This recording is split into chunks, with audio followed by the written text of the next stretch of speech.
इस बार करीब सब हमें अपने खानदान से बचा नहीं सकेंगे, ये जान लो। आज वो तुम्हारी वजह से वो पुलिस स्टेशन तक जा पहुँचे। तुम सिर्फ औरतों पे ही जुल्म कर सकते हो, और अब पिस्टल हाथ में आ गई तो खुद को बहादुर समझने लग गए हो, ऐसा ही है ना?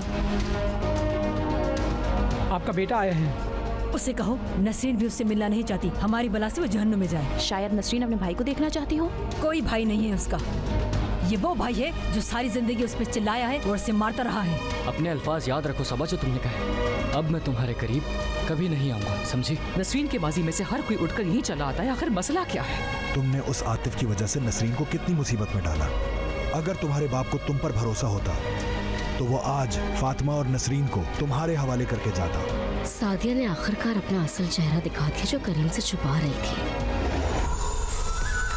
देखिए ड्रामा सीरियल इश्क एक गुनाह रोजाना रात 7 बजे सिर्फ ऑन टीवी पर।